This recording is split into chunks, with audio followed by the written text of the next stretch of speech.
네, 안녕하십니까. 오늘 기계와 레이저라는 주제로 강연을 맡게 된 공주대학교 기계자동차공학부의 이동경 교수라고 합니다. 네, 오늘은 기계공학과 레이저에 대해서 좀 설명을 드릴 텐데요.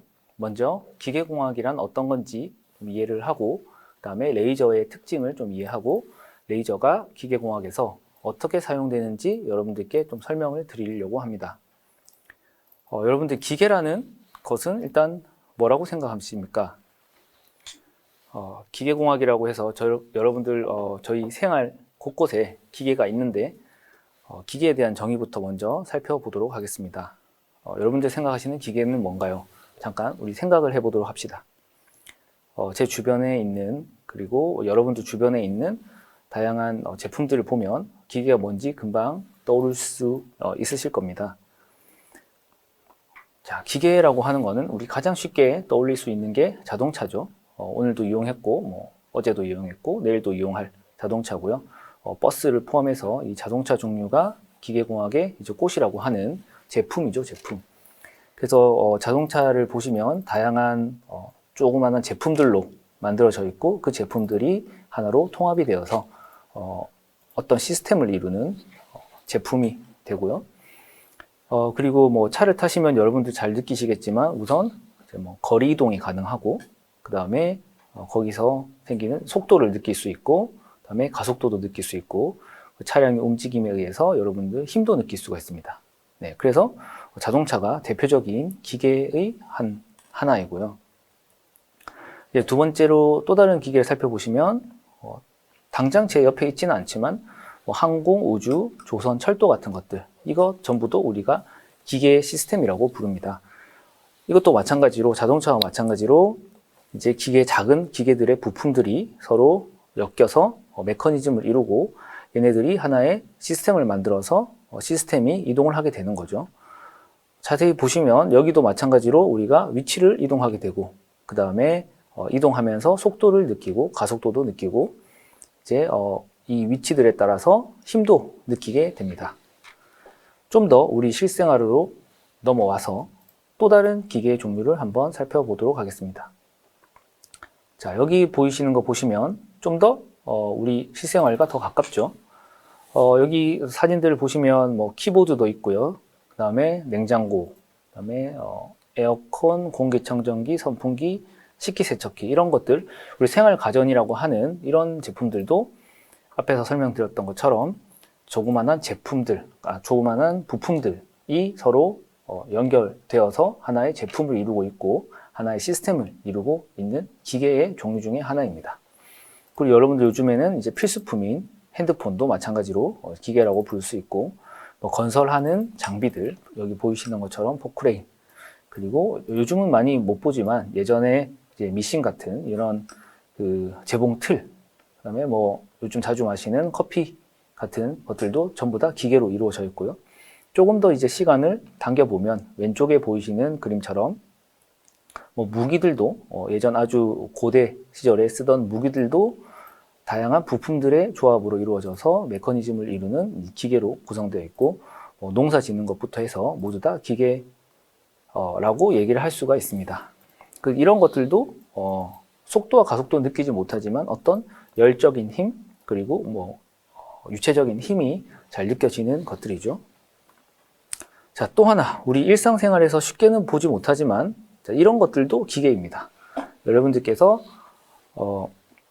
TV에서 자주 보시는 건데요. TV에서 우리나라 제조업 관련해서 반도체 공장, 자동차 공장이 나올 때는 이런 화면들이 많이 나오죠.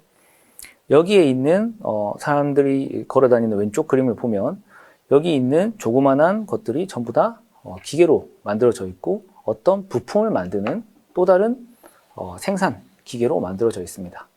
가운데 보시는 것처럼 이제 우리가 흔히 마시는 콜라나 사이다 같은 이런 것들 만들 때도 주변에 보시면 기계 장치들이 많이 보이게 되고요. 또 부품들이 조합돼서 이런 병들이 움직이는 속도도 생기고 힘도 생기고 하는 것을 관찰할 수 있고 그 다음 왼쪽 아래쪽은 저희가 항상 택배 같은 거 많이 보내죠. 택배 같은 거 보낼 때 있는 그 물류창고의 모습입니다. 이런 이제 택배 상품들도 레일 위에서 자동으로 움직이고 자동으로 분류가 되면서 얘네들이 움직이는 거, 그리고 뭐 그거에 따른 속도, 그리고 그거에 따른 이제 힘도 받는 걸 볼 수가 있고, 오른쪽 아래에 있는 사진은 자동차를 만드는 라인이죠. 그 차체가 가운데 보이고 문을 차에다가 조립하는 과정인데요. 자동차뿐만 아니고 그 주변에 상당히 많은 기계 장치들을 보실 수가 있습니다. 자, 이렇게 해서 우리는 일상생활뿐만 아니고 우리가 자주 사용하지 않는 그런 세부적인 부분까지도 기계들이 우리 주변에 있고 우리의 삶을 이제 풍요롭게 만들어주고 있는데요. 이제 기계공학이라는 거에 대해서 좀 더 이제 구체적으로 얘기를 한번 해보려고 합니다. 이제 기계가 이제 어떤 건지 이제 웬만하면 이해는 하셨을 텐데, 우리가 고등학교 때, 중학교 때 배웠던 학문으로부터 어떻게 기계공학문이라는 게 만들어지는지 살펴보도록 하려고 합니다. 교육과정이 뭐 계속 바뀌어가지고 지금 어떻게 바뀌었는지 모르겠지만 2015년 기준으로 보시면 기본적으로 기계공학이라는 물리와 수학을 바탕으로 하고 있습니다. 물리 중에서도 이렇게 노란색으로 표시된 부분은 역학과 에너지, 그리고 역학적 상호작용, 이런 것들이 이제 가장 기본적인 기계의 베이스를 이루는 거고요. 다른 뭐 물질이나 뭐 파동, 그다음에 수학, 이런 것들은 기계 전자 쪽에서 같이 사용을 하는 겁니다. 그래서 공대 자체는 뭐 수학 바탕으로 자연과학을 바탕으로 하고, 특히나 기계는 더 구체적으로 물리를 바탕으로 하고 있습니다. 그리고 더 구체적으로는 역학을 바탕으로 하고 있게 되는 거죠. 요즘 뭐 선택 과목이라서 많이 안 배우고 오시는 학생들도 있는데, 주로 이런 것들을 어차피 또 기계과에 진학을 하시면 배워야 되기 때문에 고등학교 때 최대한 배워놓는 게 도움이 많이 되실 거라고 생각합니다. 자, 그럼 이런 역학, 기계, 제가 지금까지 앞에서 기계에 대한 예제를 설명을 드릴 때 여러분들께서 느끼셨는지 모르겠지만 저는 속도와 가속도, 그리고 힘을 받는다는 설명을 주로 드렸습니다. 그래서 보시면 기계공학이라고 하는 것은 결국은 힘과 에너지가 연관된, 힘과 에너지가 있는 장치들을 전부 다 기계공학이라고 할 수 있을 거라고 저는 생각을 하고 있습니다. 뭐 물론 정의가 다 다르겠지만 저는 힘과 에너지가 중심이 되는 모든 학문들을 이제 기계공학이라고 부르고 있고요. 더 구체적으로는 이제 역학 바탕으로 다른 힘들보다는 좀 더 구체적으로 저희가 얘기하는 그런 힘들이 이제 좀 이따가 설명을 드리겠습니다. 결국 이제 F는 ma라는 식으로부터 이제 만들어지고 있고요. 그다음에 힘이 이제 거리를 어느 정도 이동을 하면 그거에 따라서 에너지라고 우리가 부르죠. 그리고 가속도는 이제 속도를 시간에 대해서 미분한 개념이고, 속도는 거리를 시간에 대해서 미분한 개념이기 때문에 거리, 시간, 속도, 가속도, 그리고 힘과 에너지, 이 이제 그 단위들이 뭉쳐서 만들어지는 게 기계공학이라고 보시면 됩니다. 그래서 힘과 에너지에 대해서 조금 더 설명을 드리면, 뭐 힘 종류는 여러 가지가 있겠죠. 이 중에서 우리가 잘 아는 중력, 그리고 저항력, 마찰력, 탄성력, 이런 것들이 있고요. 그 다음에 뭐 장력, 수직력, 만류 인력, 이런 것들도 있는데, 주로 이제 기계공학이라고 하는 것은 중력, 장력, 뭐 저항력, 수직력, 마찰력, 탄성력, 이런 것들 위주로 이제 힘을 해석하는 거고요. 다른 이제 전자기력은 전기공학, 그 다음에 원자력은 원자력 공학, 이런 곳에서 이제 공부를 할 수 있겠죠. 그리고 뭐 이 힘과 연계된 에너지들이 다 있는데요. 기계공학에서는 주로 이제 운동에너지, 포텐셜 에너지, 열에너지, 빛에너지, 뭐 이런 정도 기계공학에서 다루고 있습니다. 자, 그래서 기계공학이라 하는 것은 저희가 물리와 수학을 바탕으로 어떤 힘을 해석하는 것이라고 배웠는데요. 구체적으로 기계공학에서 무엇을 배우는지 한번 더 살펴보려고 합니다. 배우는 과목을 좀 살펴보시면, 기본적으로 수학을 다 바탕으로 해야 된다고 말씀을 드렸죠. 그래서 뭐 미적분학이나 뭐 상미분 방정식, 편미분 방정식, 그 다음에 선형대수, 확률과 통계, 이런 기본적인 수학을 이해를 하시고 진행을 하시는 거고요. 1학년 때 주로 이런 것들을 많이 배우고요. 그 다음에 수치 해석이나 프로그래밍, 요즘 이제 어릴 때도 프로그래밍 많이 하시는데 프로그래밍을 바탕으로 해서 이제 어려운 풀기 힘든 문제들을 저희가 풀어 나가려고 하는 거고요. 그 다음에 이제 전공 과목 중에서 가장 핵심이 되는 과목은 4대 역학입니다. 여러분들이 이제 공과대학에 오는 순간 여러분들은 역학이라는 걸 배워야 되는데요. 학과에 따라서 역학을 하나씩 배우는 경우도 있고 2개 배우는 경우도 있고 3개 배우는 경우도 있지만 기계공학이라는 학문은 4개를 모두 다 배워야 됩니다. 그래서 기계공학과를 하면 어쩔 수 없이 피할 수 없이 이 4대 역학을 해야 되는 거고요. 그 종류가 이제 재료역학, 유체역학, 열역학, 동역학 이렇게 됩니다. 제가 포인트 옵션을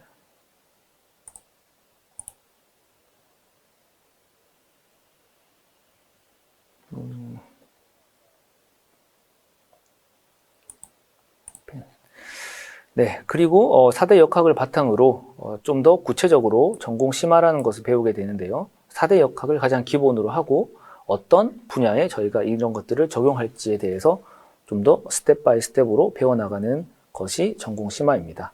전공 심화를 배우고 나면 여러분들이 어떤 연구 분야를 선택해서 연구를 할 수 있을 텐데요.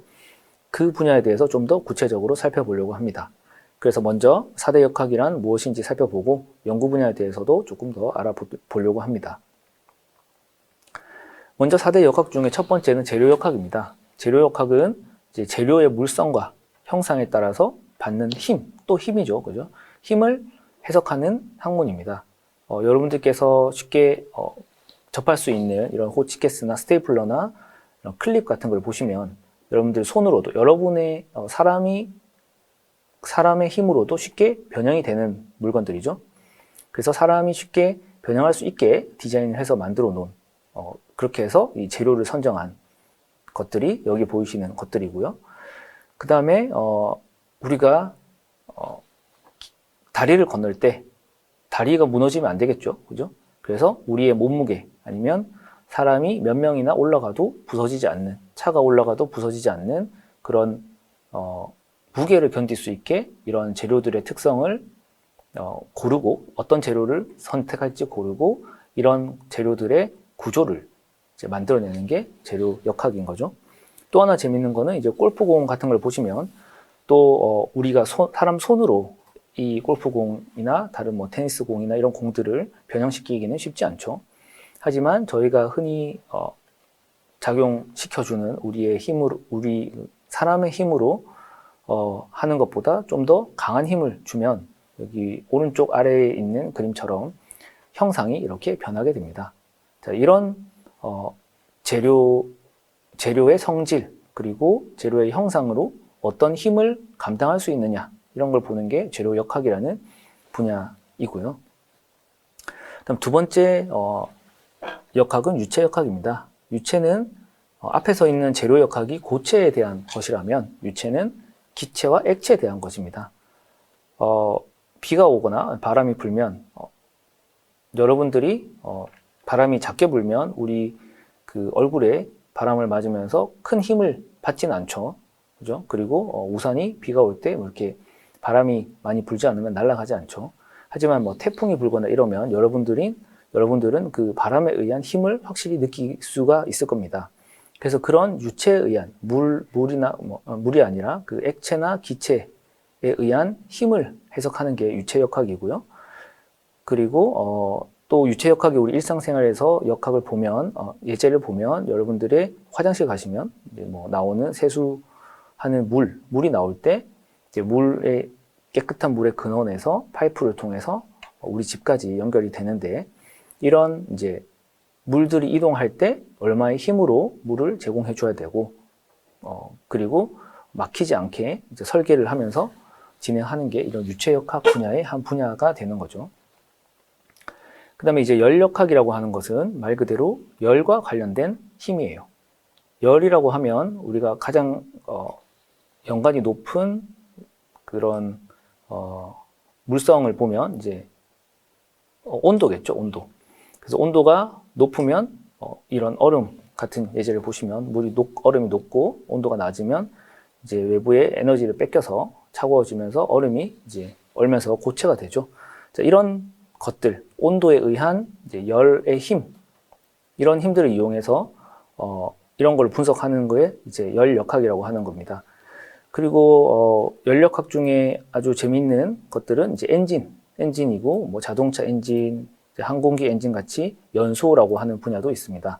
이제 오른쪽에 보시는 그림은 이제 연소하는 그런 피스톤을 나타내는 건데요. 자동차의 엔진이죠. 자, 이거는 어떤 힘이냐면 연력학적인 힘인데 폭발을 일으키는 힘을 이제 이용해서 이렇게 아래 위로 움직이는 피스톤 운동을 만들어낸 거고요. 자, 이런 거는 이제 폭발을 하면 보통 옆에 있는 물건들이 부서지죠. 하지만 이제 앞에서 배우셨던 제로역학을 이용해서 부서지지 않는 통을 만들어서 그 안에서 폭발을 시키고 그 폭발 에너지를 이용해서 피스톤 운동을 하면서 이 피스톤 운동을 다시 이제 자동차의 바퀴에 이 회전 운동으로 만들어서 자동차가 구동될 수 있게 하는 것으로 이용을 하고요. 그래서 이제 폭발하는 것도 연력학 분야의 하나고요. 비행기 같은 경우도 연소, 항공기 엔진 내에서 뭔가를 태워가면서 열 에너지를 이용해서 힘을 받는 게 연력학입니다. 그다음 네 번째로 동력학인데요. 네 번째 동력학은 여러분들이 배우지 않으셔도 기본적으로 중학교나 고등학교 때 야구나 운동을 하면서 많이 접하죠. 야구나 뭐 축구나 탁구나 이런 것들을 하면서 이런 작은 공 같은 것들이 여러분들의 힘에 의해서 움직이고 어떤 거리를 이동하고 거기에 따라서 속도와 가속도가 생기면서 힘이 작용하는 것들을 이런 동력학을 이용해서 분석을 할 수가 있고요. 그다음에 뭐 음악 같은 거 할 때 북을 치면 그 표면이 이제 떨리게 되죠. 그런 것도 이제 움직임이 있기 때문에 거기서 생기는 이제 힘을 분석하는 게 동력학이고요. 뭐 자동차는 당연히 움직이니까 동력학의 이제 움직임, 그 속도와 한 물체의 속도와 가속도 그리고 거기에 적용하는 힘을 이해할 수 있는 게 동력학입니다. 자, 이렇게 해서 이제 4대 역학을 우리가 잘 이해를 했고요. 구체적으로 이 심화라고 하는 이것들을 어떻게 서로 조합을 해서 각각의 분야에 적용시킬 거냐 하는 연구 분야를 조금 더 알아보도록 하겠습니다. 이렇게 많은 연구 분야가 있는데요. 이것들을 이제 간단하게 조금씩 살펴보도록 하겠습니다. 그리고 이 연구 분야들이 어떻게 앞에서 한번 살펴보셨던 4대 역학과 연결이 되는지 좀 살펴보려고 합니다. 물론 우선 자동차 및 교통공학이 있는데요. 앞에서 재료역학을 하셨을 때 우리가 원하는 힘을 견딜 수 있는 재료를 설계하는 게 재료역학이라고 그랬죠. 그래서 뭐 자동차 같은 경우도 사람이 자동차를 아무리 밀어도 부서지지 않는데 아주 강한 그 빠른 속도로 이런 물건들을 부딪히면 자동차가 부서지죠. 그래서 이런 것들은 재료역학을 기반으로 자동차의 충돌 테스트를 할 수가 있는 거고요. 그 다음에 자동차가 빨리 달리면 그 공기에 의한 저항을 받죠. 이런 것들은 우리가 자동차를 타면서 밖으로 손을 내밀면 손에 이제 힘을 받는 것을 느낄 수가 있습니다. 이런 거는 유체역학이랑 연결이 돼 있는 거고요. 자동차가 움직이니까 당연히 동력학과 관련이 있는 거고, 그쵸? 그래서 재료역학, 유체역학, 연력학, 동력학 다 연결이 되어 있고, 연력학에 대해서 좀 더 구체적으로 설명을 드리면, 이제 자동차, 예전에는 엔진이 있어서 이제 폭발하는 에너지를 이용하는 것들도 연력학의 일부고요. 그 다음에 요즘에는 배터리로 가는 전기자동차가 많은데 그 배터리에 열이 나니까 그런 열 관리를 해주는 것도 연력학 분야의 하나겠죠. 그래서 이 네 가지 역학으로 좀 더 구체적으로 하나의 시스템에 적용을 해서 연구를 한 분야가 이제 분야를 이제 설명을 드리고 있고, 그 중에 자동차 및 교통 분야는 이렇게 이해를 하시면 됩니다. 자, 그 다음으로는 바이오 메케닉스 분야인데요. 생체공학이라고도 하고, 이런 생체공학은 몸이 좀 불편한 분들이나 조금 재활이 필요한 곳에 사용을 하는데요. 이런 것들은 이제 예를 들어 왼쪽에 있는 그림처럼 무릎을 다쳤다. 이러면 이 무릎을 다쳤으니까 힘을 많이 받지 못하겠죠. 그래서 힘을 더 받을 수 있게 이런 장치를 설계하면서 이런 기계를 만들어내는 게 생체공학이고요. 생체공학에서는 재료역학이 쓰이겠죠. 당연히 이런 재료들을 사람이 이제 부딪혔을 때 부서지지 않게 설계를 해야 되니까 생체공학에서는 재료역학이 쓰이고, 그 다음에 또 움직여야 되니까 뭔가 도움을 주는 힘이 생겨야 되니까 동력학도 당연히 사용이 되게 되겠죠. 자, 그 다음에 앞에서 이제 4대 역학 분야와 정확하게 연결된 건 아니지만 제어공학이라고 하는 게 있습니다. 제어공학이라고 하는 거는 뭔가 내가 원하는 목적을 달성하기 위해서 외부에 힘을 가해주면서 조금씩 움직여 나가는 것을 움직이면서 내가 원하는 목적을 달성하는 것을 의미하고요. 좀 더 구체적으로 한번 왼쪽에 있는 그림을 보시면 우주 비행선이 하늘로 날아갈 때 넘어지면 안 되겠죠. 저게 넘어지면 안 되기 때문에 저런 넘어지지 않게 하는 힘을 이용해서 여기 에너지가 분출되는 양쪽에 있는 두 개의 힘을 이용해서 이 밸런스를 맞춰주는 게 이제 제어공학입니다. 이런 걸 여러분들 어릴 때도 많이 하셨습니다. 긴 막대기를 손으로 잡으면서 이렇게 움직이면서 넘어지지 않게 했던 경험이 다 있으실 거라고 생각하는데요. 그런 걸 할 때 손을 천천히 움직이면 나무가 넘어지고 이제 빠르게 움직이면서 넘어지는 방향으로 움직이면 이제 쉽게 넘어지지 않죠. 그런 것들을 이제 손에 있는 힘을 이용해서 제어를 하는 건데 그런 원리가 이제 이 우주 왕복선이 이제 똑바로 올라갈 수 있게 하는 제어를 해주는 이제 기본되는 역할을 해주는 겁니다. 근데 이럴 때 우리가 아무데나 이렇게 손을 움직이면 안 되고 기본적으로 수식을 이용해서 정교하게 움직여야 되기 때문에 그런 이제 수식을 만들어내는 게 이제 동력학적인 부분을 이용해서 이런 수식을 만들고 그 수식을 이용해서 제어를 하게 됩니다. 로봇이 원하는 곳으로 가게 하는 제어도 마찬가지고요. 그 다음에 최근에 이제 유행하는 자율주행 자동차도 이런 제어공학의 일부로 여러분들이 생각하시면 됩니다. 그리고 디자인인데요. 디자인은 워낙 많은 종류가 있죠. 옷도 디자인하고 건축도 디자인하고 다양한 디자인이 있는데 여기서 제가 설명드리는 디자인은 기계적인 디자인입니다. 이제 기계적인 디자인을 할 때 어떤 부품으로 만들어낼 것이냐 그리고 어떻게 모양을 만들어서 우리가 원하는 제품을 만들어낼 수 있느냐 이걸 이제 고민하는 거고요. 그 중에 이제 드론 여기 있는 그림처럼 드론에 있는 거는 이제 프로펠러가 돌면서 이제 위쪽으로 올라가는 힘을 받아야 되기 때문에 그게 유체역학을 잘 이해를 해야지 되겠죠. 그리고 그 힘을 다 견뎌주기 위해서 그러니까 여기 쓰는 재료들, 그죠? 너무 무거우면 힘이 더 들 테니까 무겁지 않게 가볍게 만드는 재료들을 설계를 해야 되고요. 그러면 당연히 재료역학이 들어가게 되는 거고, 그리고 뭐 열 관리를 해주려면 열역학이 들어가게 되는 거고, 그쵸. 그리고 이제 이 드론이 날아갈 때 속도와 가속도, 힘을 또 받으니까 동력학이 작용을 하게 됩니다. 자, 이렇게 해서 기계적인 시스템을 디자인하는 분야도 있습니다. 자, 그 다음은 이제 동력학 4대 역학을 바탕으로 좀 더 구체적으로 적용을 시키는 건데요.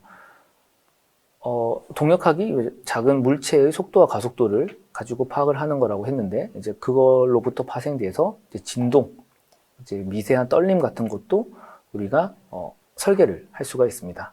그래서 항공기 엔진 디자인이나 그 다음에 풍력 발전소를 디자인할 때도 진동을 최소화하고 거기서 이제 풍력에서 오는 힘을 최대한 활용하기 위해서 디자인을 하게 되는 거고요. 동력학이라 그래도 이제 유체역학이나 연력학 같은 분야를 이해하고 좀 더 구체적으로 자동차 연구하시는 분들은 자동차에 대한 진동, 그 다음에 비행기 연구하시는 분들은 비행기에 대한 진동, 이런 큰 시스템에 대한 해석을 진행하는 분야가 또 있습니다. 자, 그 다음 분야는 이제 에너지 분야인데요. 앞에서 이제 힘은 결국 에너지와 연결이 되어 있다고 그랬죠. 그래서 에너지를 저장하는 장치를 개발하는 연구도 하고 있고요. 풍력 발전, 그다음에 태양열 발전, 그다음에 전기 에너지, 이런 다양한 에너지, 원자력 에너지도 마찬가지고 이런 에너지를 저장하는 그런 디바이스를 만드는 연구 분야도 있습니다. 이 에너지를 저장할 때는 당연히 이제 풍력 에너지, 그다음에 전기 에너지, 핵 에너지 같은 것들을 또 에너지 변환을 해야 되기 때문에 그 변환을 할 때 연력학, 유체역학, 그리고 동력학이나 재료역학이 당연히 다 필요하겠죠. 그래서 이런 에너지를 연구하는 분야가 또 있고요.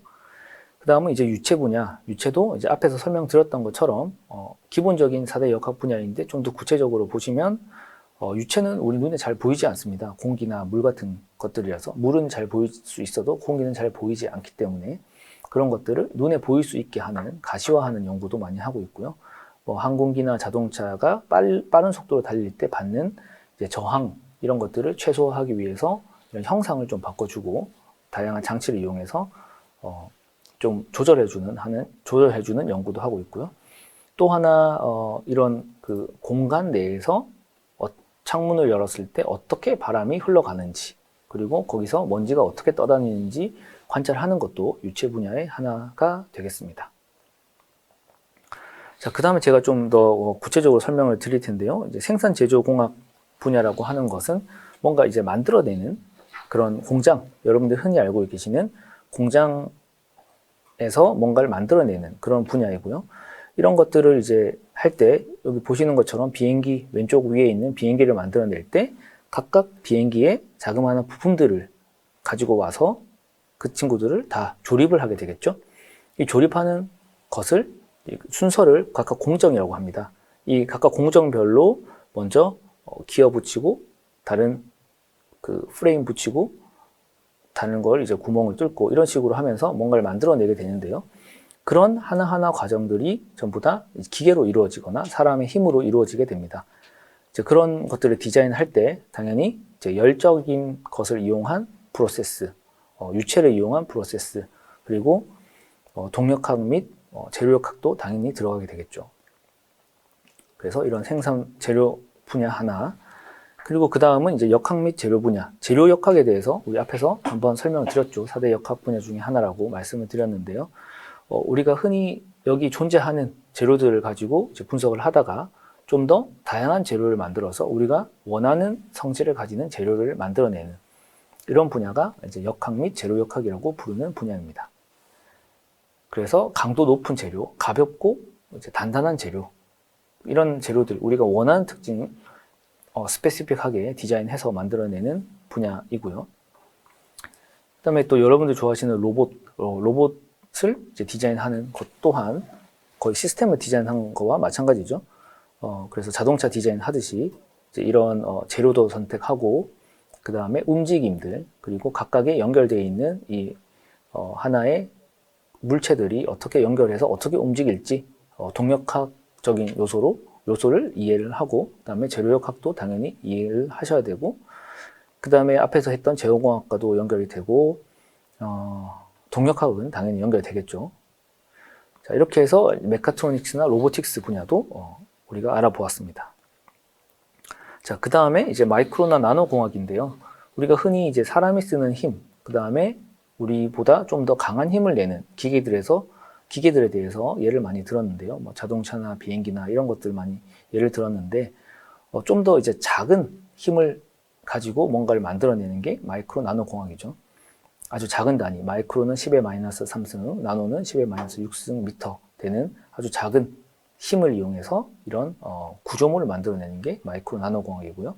자, 이런 거 하려면 당연히 재료역학 아셔야 되고, 그 다음에 이런 프로세스가 이제 열적인 것들, 유체적인 것들을 이용해서 또 만들어내기 때문에 그런 연구도 당연히, 그런 이제 4대 역학의 핵심되는 것들은 당연히 여기에 사용을 할 수가 있습니다. 자, 그 다음 이제 앞에서도 한번 보셨듯이 이제 열역학, 4대 역학 중에 한 분야인 열역학과 그에 따르는 이제 열 전달, 온도에 의해서 열이 생기면 그게 옆으로 복사, 전도, 대류에 의해서 연결이 되겠죠? 전달이 되겠죠? 그런 것들을 이제 이해하는 학문이고요. 좀 더 이제 구체적으로 보시면 뭐 세탁기보다는 뭐 에어컨이나 보일러 이런 것들을 이제 열을 조절하면서 구체적인 적용처를 찾아낼 수가 있겠죠. 네, 이렇게 해서 이제 전체적으로 뭐 더 많지만 구체적으로 살펴보지는 않고 이 중에서도 많이 사용하는 것들만 한번 살펴봤고요. 그 중에서 제가 좀 더 강조하고 싶은 게 생산제조공학이라고 하는 것입니다. 생산제조공학은 가장 간단하게 얘기해서 뭔가를 만들어내는 것을 의미하고요. 우리 실생활에서 쓸 수 있는 부품이나 제품을 만들어내는 것을 의미하고, 생산공학에 대해서 이제 구체적으로 조금 살펴보면 크게 뭔가 부품 하나를 만들어내는 생산 공정이 있습니다. 부품을 원재료로부터 이제 구부리거나 자르거나 깎아내거나 이러면서 가장 작은 단위의 부품을 하나 만드는 생산 공정이 있고요. 그렇게 만들어진 부품들을 조립해서 시스템을 만드는 조립 공정이 있습니다. 보시는 것처럼 이제 위쪽에 있는 그림은 원재료로부터 이런 작은 기계 요소들, 뭐 기어나 그다음에 나사, 볼트 이런 것들 많죠, 그죠? 그냥 기본적인 판들 그리고 체결부들 이런 것들이 있고요. 그 다음은 이제 그림에 보시면 이런 것들을 이용해서 서로 붙이면서 뭔가 하나의 제품을 만들어내는 과정이 있습니다.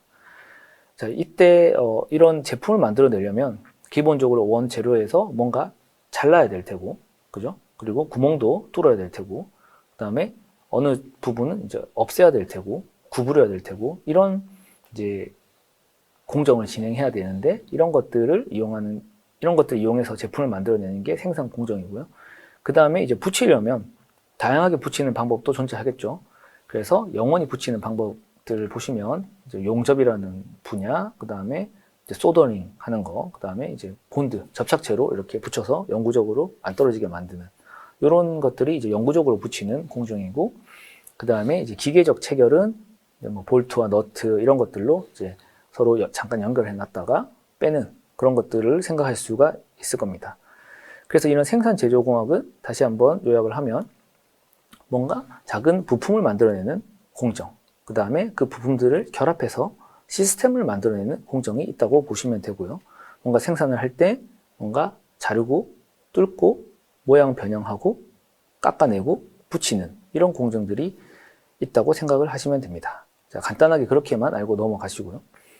자, 여기까지가 이제 기계공학이란 무엇인가, 그리고 기계공학에서 생산 제조 공학은 어떤 건지 구체적으로 살펴보았고요. 그 다음에 이제 레이저는 어떤 건지 좀 더 구체적으로 살펴보려고 합니다. 그래서 레이저에 대해서는 저보다 아시는 분들 훨씬 많은데 기본적인 것만 여러분들께 좀 설명을 드리고 생산공학에서 어떤 레이저가 어떻게 쓰이는지 살펴보려고 합니다. 제 레이저라고 하는 이제 기본 개념을 Light Amplification by Stimulated Emission of Radiation이라고 해서 이것의 첫자들만 떼서 레이저라고 부르는 거고요. 어떤 이제 radiation, 복사죠. 이제 복사로 뭔가 방출이 됐을 때 우리가 정교하게 우리가 원하는 것을 방출해내는 게 이제 stimulated 방출이라고 하는데, 그것들에 의해서 생긴 하나의 복사를 여러 개 이제 겹쳐가지고 이거를 증폭시켜서 빛이 나오게 하는 게 레이저인 거고요. 한국말로 이제 찾아봤더니 유도 방출 광선 증폭이라고 하시던데 이것은 이제 확실하진 않고 뭐 이렇게도 부르기도 하고 또 다르게도 부르기도 할 텐데 일반적으로 레이저라고 여러분들이 많이 알고 계시는 겁니다. 최근에는 이제 레이저를 많이 사용하고 있죠. 레이저 포인터, 그리고 이제 공연 같은 거 할 때 레이저로 이제 이런 빛을 연출해 주기도 하고요. 다양한 색깔의 이제 레이저도 존재하게 되죠. 그래서 얘네들이 또 어디에 쓰이는지 좀 살펴보면 레이저가 아주 정교한 빛이기 때문에 측정 같은 거 할 때 많이 사용하고요. 그 다음에 직진성이 또 있기 때문에 멀리 있는 이런 무인 항공기들을 제거할 때 레이저 빛을 아주 몇 킬로 되는 먼 곳에 쏴서 제거를 하게 됩니다. 그리고 이제 수술 같은 거 할 때도 몸에 뭔가 스톤, 돌멩이죠, 돌멩이가 생겼을 때 파이버를 이용해서 레이저를 몸 안에 넣어줘서 이 스톤을 깨서 잘게 부숴서 밖으로 빼내는 분야도 있고요. 그리고 가장 돈이 많이 되는 분야는 당연히 이제 생산 제조 분야에서 레이저를 쓰는 것입니다. 그래서 그것에 대해서 이제 나중에 알아볼 텐데 그 전에 레이저의 가장 중요한 특징 4가지를 먼저 한번 살펴보도록 하겠습니다. 자, 레이저의 가장 중요한 특징 중에 하나는 이제 요 4가지인데요. 코헤어런스, 디렉셔널리티, 모노크로마틱, 그다음에 하이 인텐시티라는 이 4가지 특징이 있습니다. 그래서 첫 번째 코헤어런스를 보시면 이게 시간에 따라 변화하는 이 레이저 빛이 시간과 이런 위상이 똑같은 것들이 여러 개 이제 쌓여 있는 것을 레이저라고 하는데요. 이렇게 해서 시간과 이 폭과 위상이 똑같은 빛들이 여러 개 똑같은 것들이 있다는 게 이제 코헤어런스라고 하고요. 우리가 흔히 이제 우리 집에 있는 이 불빛들, 이런 불빛들은 코헤어런스가 아니죠. 인코헤어런스라고 해서 다양한 파장이 섞여 있어서 이렇게 흰 빛으로 나오고, 햇빛 같은 경우도 마찬가지로 다양한 종류의 빛이 섞여 있어서 그 폭과 그 다음에 이 위상이 다 다른 빛이 존재합니다. 하지만 레이저는 이 폭과 위상이 같은 동일한 이제 빛으로 다 구성이 되어 있는 게 코헤어런스라고 합니다. 그래서 우리가 다양하게 뭉쳐있는 빛보다는 하나의 아주 선택적으로 하나의 빛을 이제 끄집어낼 수 있다는 게 코헤런스의 큰 장점이고요. 두 번째는 아까 레이저 그 무기에서 보셨듯이 먼 거리를 직진성 있게 나아갈 수가 있습니다. 우리가 일반적인 후레쉬 램프를 켜면 빛이 이렇게 퍼지죠. 그죠? 햇빛도 마찬가지로 빛이 퍼지고 우리 일반적으로 강의실에 있는 빛도 이제 퍼져서 다양한 사람들이 이제 밝게 사용을 할 수 있는데 레이저 같은 경우는 퍼짐성이 아주 낮습니다. 그래서 이거를 이제 디렉셔널리티, 직진성이라고도 하고 그래서 레이저는 먼 거리를 쉽게 이송을 할 수가 있죠. 그래서 이게 퍼짐이 작은 게 레이저의 특징 중에 하나입니다. 자, 그리고 그 다음에 이제 모노크로매틱이라고 해서 모노라고 하는 것은 하나죠. 그죠? 듀오는 뭐 두 개 이런 식으로 해서 이제 라틴어를 바탕으로 이제 만들어낸 거고 그 다음에 크로마틱은 이제 칼라의 라틴 원조 의미를 가지고 있는 그런 기본이 되는 단어를 이용해서 만들어낸 거고요. 그래서 모노크로마틱이라고 하는 것은 하나의 색깔을 가지고 있다는 것처럼 이해를 하시면 되고 하나의 색깔이라고 하는 게 이제 햇빛이나 이런 우리 강의실에 쓰는 빛은 여러 개의 빛이 합쳐져서 이렇게 흰색으로 보이는데 그렇지 않고 햇빛에서 있는 이런 가시광선 영역에 있는 애들을 하나만 뽑아서 하나의 색깔로 구성을 했다는 것을 의미합니다. 그래서 이게 뭐 빨간색으로 우리가 인공적으로 빨간색 레이저, 뭐 녹색 레이저, 파란 레이저, 보랏빛 레이저 이렇게 만들어낼 수도 있고 여러분들 이해하기 쉽게 이렇게 색깔로 표시는 했지만 이것뿐만 아니고 적외선 레이저, 자외선 레이저도 있습니다. 적외선, 자외선도 파장이 다 다르기 때문에 다시 한번 설명을 드리면 이제 파장이 이렇게 다양하게 있지 않고 색이 여러 개 있지 않고 하나의 파장으로 이루어져 있는 게 이제 모노크로매틱이라고 하고 그 다음 보시면 하이 인텐시티라고 해서 레이저는 이제 퍼짐성이 작죠. 퍼짐성이 작기 때문에 렌즈를 이용해서 레이저를 집중시킬 수가 있습니다. 그래서 여러분들이 과거에 이런 실험을 많이 하셨을 텐데요. 렌즈를 이용해서 햇빛을 모아서 종이를 태우는 것을 많이 해보셨을 겁니다. 햇빛은 이렇게 퍼짐성이 있는데도 렌즈로 모을 수가 있었죠. 레이저는 퍼짐성이 작은데 렌즈로 모으면 더 많은 에너지를 작은 영역에다가 모을 수가 있겠죠.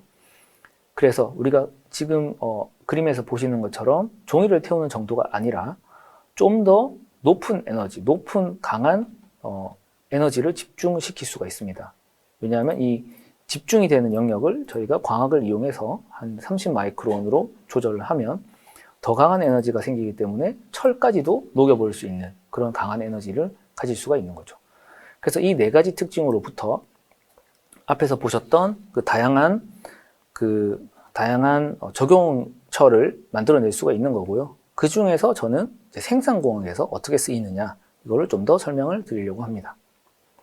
자, 생산제조공학에서 레이저를 어떻게 사용하는지 보시면 기본적으로 앞에서 설명드렸던 제조공학 뭔가 부품을 만들 때 뭐 접고 뚫고 자르고 그 다음에 뭐 붙이고 이렇게 해서 부품을 만들죠.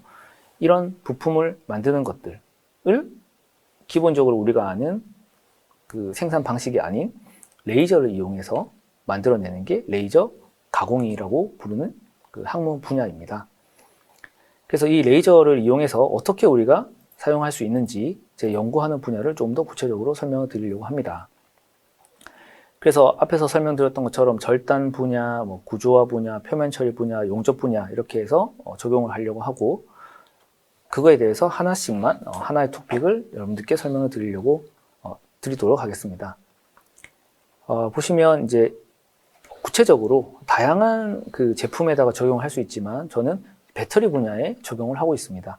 여러분들 흔히 아시는 이제 오른쪽 그림을 보시면 이제 실린더 형태, 이제 이런 깡통, 동그란 형태의 이제 셀이 있고, 이건 우리 많이 알죠. 뭐 AA 건전지, 뭐 트리플 A 건전지 이런 종류가 있고, 그 다음에 네모난 배터리 종류도 있죠. 이런 것들은 옛날 핸드폰에 많이 들어갔었죠.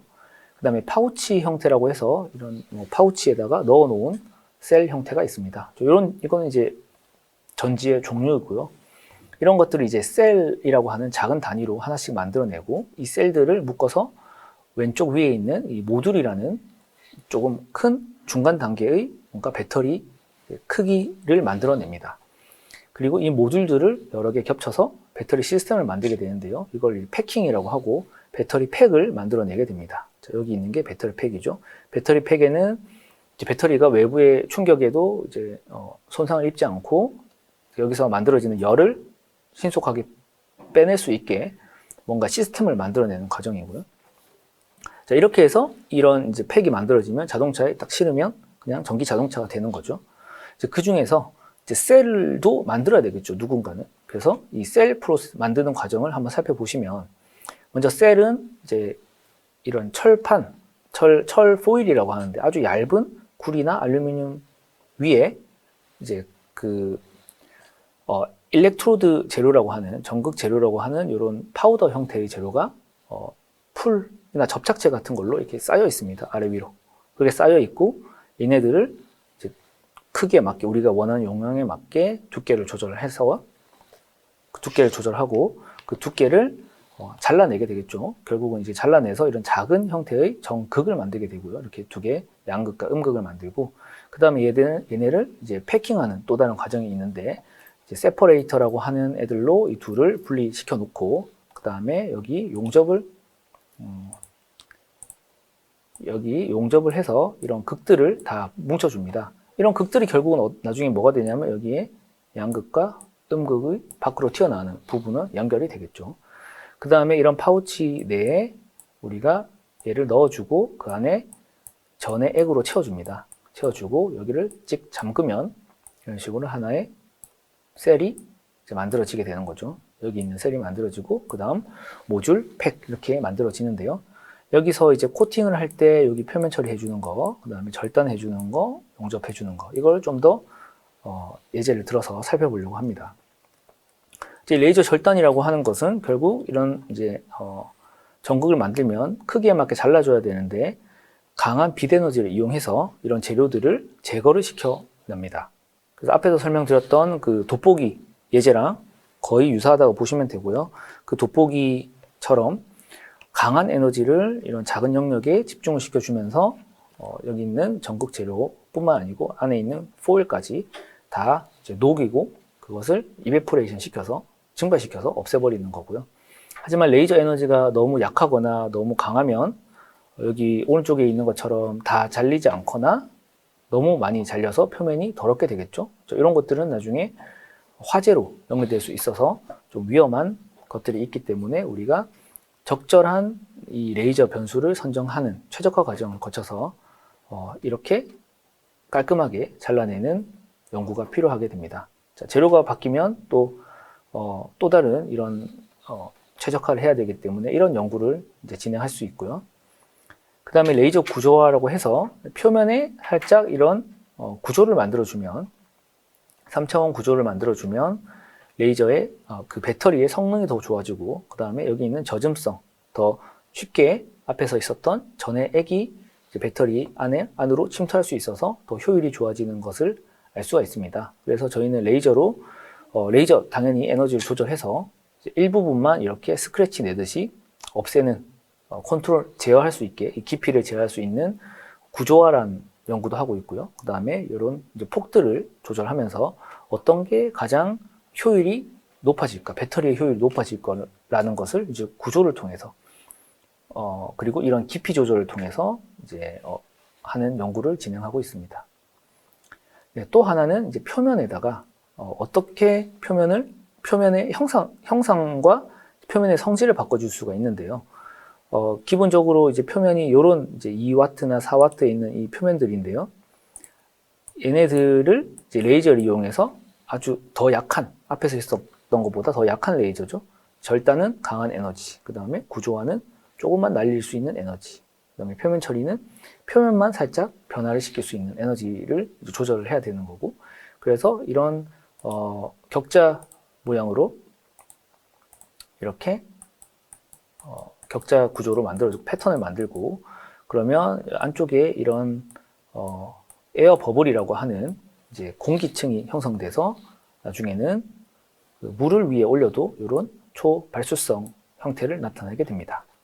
그래서 저희는 이런 것들이 이제 얼음을 얼렸을 때도 그대로 유지되는지 한번 살펴봤고, 이런 얼음이 이제 그대로 얼었으니까 이걸 어디다 적용할지 고민을 해봤더니, 이제 흔히 우리가 뭐 기차나 비행기 같은 곳에 이제 겨울철에 얼음이 얼면 제거를 해줄 때 이런 식으로 발수 표면을 가지고 있으면 좀 더 빨리 얼음이 제거될 수 있겠죠. 왜냐하면 그 표면과 맞닿아 있는 단면적이 작기 때문에 작은 힘으로도 제거가 될 수 있고요.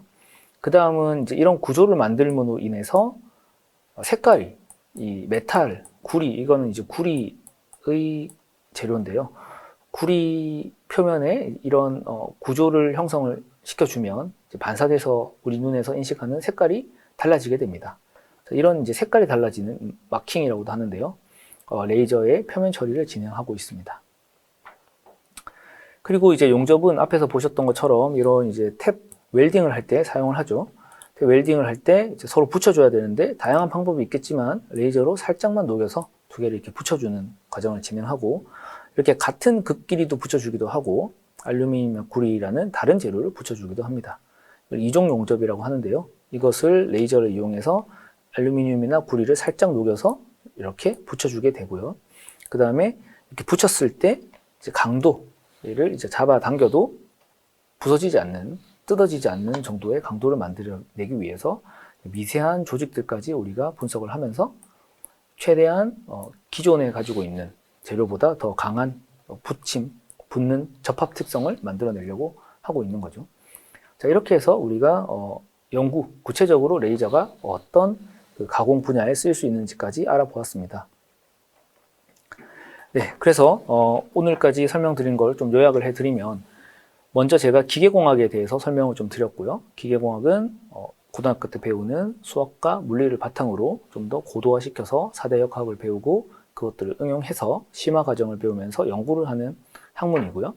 결국은 힘과 가속도, 뭐 이런 에너지들을 이해하면서 자유자재로 사용할 수 있게 조절하는 학문이었고요. 레이저에 대해서는 이제 4가지 특성을 말씀드리면서 그 특성들이 어떤 분야에 쓰일 수 있는지 설명을 드렸습니다. 그리고 그 다음에 이런 레이저가 제가 있는 그 생산 제조 분야에 어떻게 사용될 수 있는지 리튬 이온 배터리를 만드는 그 공정에서 설명을 드렸고요. 네, 여기까지가 요약이고, 제가 마지막으로 이제 여러분들이 테이크홈 그 아이디어죠.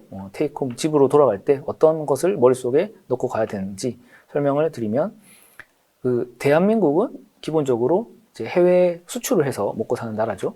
그 중에서 이제 예전에는 뭐 가발 수출하고 이렇게 했는데 지금은 이런 아주 고도화된 제품을 수출하고 있습니다. 자동차, 핸드폰, 반도체, 2차 전지나 이런 것들을 생산하고 있는데, 생산한다고 하는 것은 결국 제조업이고 뭔가를 만들어낸다는 것이고, 만들어내기 위해서는 첨단 생산공학이 필요하게 됩니다. 그리고 생산공학은 기계공학으로부터 기계공학의 중요한 부분의 하나이기 때문에 이런 생산공학을 하는 기계공학에 많은 관심을 가져달라고 여러분들께 말씀을 드리고 싶습니다. 네, 여기까지 제 강연을 마치도록 하겠습니다. 그럼 이제 질문을 한번 받아볼 텐데요. 네, 여기 실시간 채팅방으로 채팅을 했는데요. 여기서 아무거나 일단 받아서 진행하면 될 것 같은데,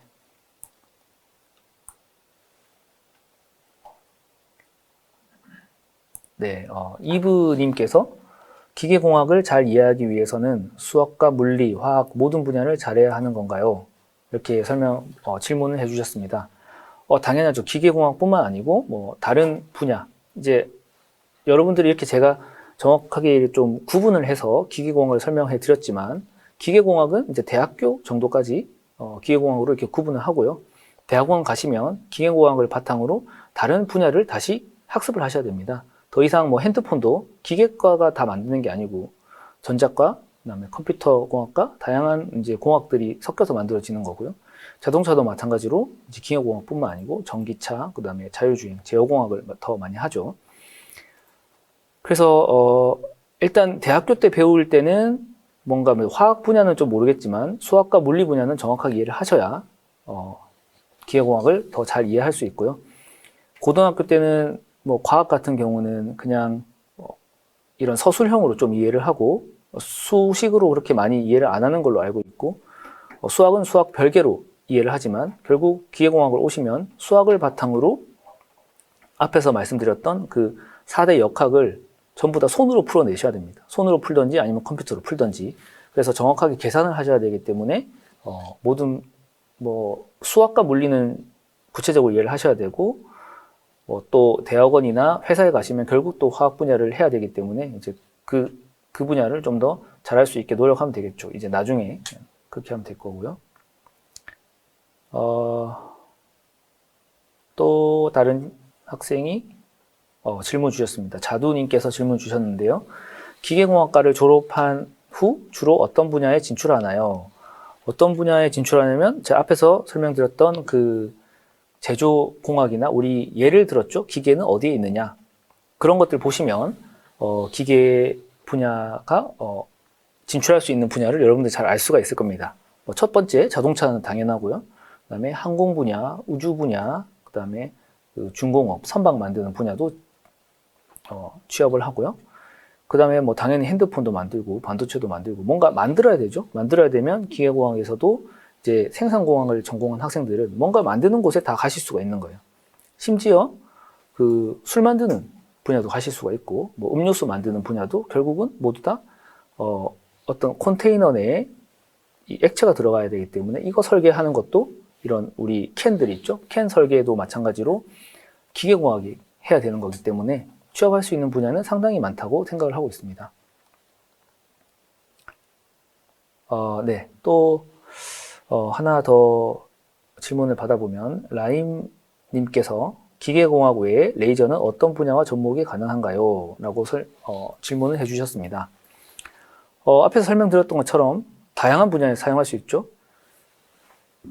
근데 가장 크고 뭐 사용을 많이 하는 분야가 돈이 이제 많이 흘러가는 분야가 기계공학이고 뭔가 만들어내는 분야가 되는 거고요. 뭐 삼성전자의 이제 반도체 공정을 할 때 이제 표면에 뭔가 그 재료의 성질을 바꾸기 위한 분야도 쓰이고 자동차 분야에서 용접을 할 때도 레이저를 쓰고요. 그 다음에 뭐 배터리 분야에서 뭔가 자를 때 제가 설명드렸던 것들 다 레이저로 지금 진행을 하고 있고요. 그 다음에 이런 것들이 이제 공학 분야고요. 좀 더 구체적으로 다른 분야를 설명드리면 이제 측정하는 거. 레이저가 아주 정교한 그 빛이기 때문에 조금만 달라져도 빛의 강도와 그 세기와 이 빛이 나오는 각도가 다 달라집니다. 그래서 아주 미세한 물건, 뭐 마이크로 같은 그런 3차원 구조를 만들어내는 것을 측정을 할 수가 있고요. 그 다음에 요즘에 이제 미용 쪽에도 많이 쓰죠. 이제 피부과 같은 곳에서 이제 얼굴에 레이저를 쏴서 여드름도 없애고 이런 여드름 자국도 없애고 점도 없애고 이런 분야에 상당히 많이 사용하고 있고요. 그리고 제가 봤는데 카이스트에 계신 다른 분께서 측정하는 데도 사용한다고 하시죠. 우주에 있는 레이저, 우주에 있는 거리 측정, 뭐 간섭 측정 이런 것도 측정하고 있고요. 그리고 뭐 무기도 당연히 사용하고 있고요. 그래서 레이저 연구를 하시면 앞으로 여러분들께서 아직 이제 형성이 되고 있는 분야라서 많은 분야에 이제 적용이 될 거기 때문에 적용처는 아주 많을 거라고 생각하고 있습니다. 비슷한 질문인데요. 뭐 민트님께서 우리나라에서 레이저 분야는 다른 산업 분야에 비해서 기초 연구가 많이 되어 있는 편인가요? 뭐 아직 그렇게 기초 연구가 많이 되어 있는 편은 아니고요. 레이저를 사용하는 거는 많이 이용하고 있습니다. 그래서 대부분의 레이저 핵심은 외국 장비들이 많고요. 이제 그런 이제 레이저를 만들어내는 기술까지 우리가 만들어내려고 정부에서 많은 예산을 투입해 주시고 계십니다. 그래서 뭐 레이저 소스까지 한국에서 만들 수 있으면 전 세계적으로 아주 좋은 그런 산업이 될 것 같고 좀 더 확장할 수 있는 산업이 될 것 같습니다. 네, 또 이준수님께서 미래의 의료기기 개발에 있어서 기계공학이 어떤 역할을 할까요? 라고 질문을 해주셨는데요. 의료기기도 전부 다 기계죠. 그죠? 다 기계입니다. 여러분들 병원에 가시면 CT 찍어야 되는데 거기 결국 기계를 다 움직여서 이제 사진을 찍고요. 그 다음에 조금 전에 설명드렸듯이 이제 레이저로 피부 미용도 하시고 그 다음에 우리 몸속에 있는 이제 뭐 돌이 생기거나 하면 뭐 레이저를 이용해서 안쪽에서 그것을 제거해내기도 하고, 그리고 대부분의 장비가 이제 기계공학 기반으로 만들어져 있기 때문에 어디든지 사용할 수 있는데, 의료기기 개발은 기계공학이 핵심은 아니라고 좀 생각하고 있습니다. 왜냐하면 더 이제 뭐 다른 좋은 분야들이 많기 때문에. 그리고 뭐 의료기기 개발에 기계공학이 중요한 역할을 할 것 같기도 한데요. 요즘에 또 어떤 분야로 하고 있냐면 이제 재활 치료 같은 경우, 앞에서 이제 설명드렸지만 바이오 미케닉스 분야에서 뭔가 어디 다치신 분들이 재활하기 쉽게 기계 장치를 부착하고 힘을 조금씩 조절하면서 처음에 힘이 없으니까 이 기계가 많이 도와주다가 점점 도와주는 정도를 줄여가면서 도와주는 그런 기기들도 많이 개발하고 있기 때문에 의료기기 개발도 많은 도움이 될 것 같습니다. 네, 또 오리온님께서 레이저는 모든 재료에 사용 가능한가요? 아니면 레이저와 맞는 재료가 있는 건가요? 아주 좋은 질문을 해주셨는데요. 일단 제 답은 모든 재료에 사용이 가능하다고 말씀을 드립니다. 왜냐하면 레이저는 파장이 상당히 다양하죠. 그리고 각 파장마다 재료가 흡수하는 파장대가 다 다르게 됩니다. 예를 들어 구리 같은 경우는 이제 뭐 IR 레이저, 인프라레드, 적외선 같은 경우, 자외선 있죠. 자외선 같은 경우에 이제 흡수를 거의 잘 안 하지만 이제 UV 같은 것을 이용하면 흡수를 더 많이 하게 됩니다. 뭐 IR 같은 경우는 한 5% 정도 흡수를 하면 UV 같은 경우는 그보다 훨씬 더 몇 배나 더 많이 흡수하기 때문에 그 흡수하는 게 각 파장마다 그리고 재료마다 다 다르기 때문에 어떤 재료 레이저가 더 개발될수록 적용할 수 있는 재료가 더 많아지고 있죠. 그래서 최근에 쓰는 레이저들은 플라스틱 계열도 사용하고 있고 금속 계열도 사용하고 있고 고분자 계열도 레이저를 사용하고 있고 우리 생체도 마찬가지로 레이저를 사용하고 있어서 모든 재료라고 하면 좀 조심스럽고요. 거의 대부분의 재료에 사용이 가능하다고 말씀을 드리고 싶습니다. 자, 홀로그램도 레이저를 이용한 것인가요? 이거는 그 광학을 이용한 건데 레이저도 이용을 하겠죠. 이 부분은 잘 모르겠고요.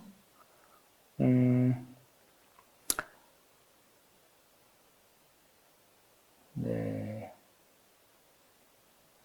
자, 김진성님께서 질문해 주셨는데 대학교 때 레이저공학과랑 기계공학과랑 비슷한 걸 공부하는 건가요? 이렇게 말씀해 주셨는데요.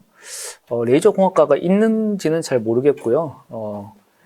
기계공학, 뭐 전자공학, 물리학과 이런 곳에서 부분적으로 레이저를 좀 배우고 있고 대학원에 가시면 좀 더 구체적으로 여러분들께서 레이저공학을 배우실 수가 있습니다. 네, 이렇게 뭐 워낙 그 관심을 많이 가져주시고 질문을 많이 해주셨는데요. 시간이 좀 다 완료돼서 여기까지 질문을 받도록 하겠습니다. 네, 혹시 뭐 또 네, 오늘 경청해 주셔서 감사드리고요. 늦은 시간까지 관심을 많이 가져주셔서 감사합니다. 그리고 기계공학에 좀 더 관심을 많이 가져주시고 레이저를 이용한 기계공학 그리고 생산공학 분야, 제조 분야에 더 관심을 많이 가져주시고요. 또 궁금한 거 있으면 인터넷에 공주대학교 이동경 교수 이렇게 치면 네이버에 치면 제 홈페이지가 나오기 때문에 거기서 좀 더 구체적으로 궁금하신 사항들은 찾아보시고 뭐 질문을 주셔도 될 것 같습니다. 네, 늦은 시간까지 여러분들 경청해 주셔서 감사합니다. 네, 감사합니다.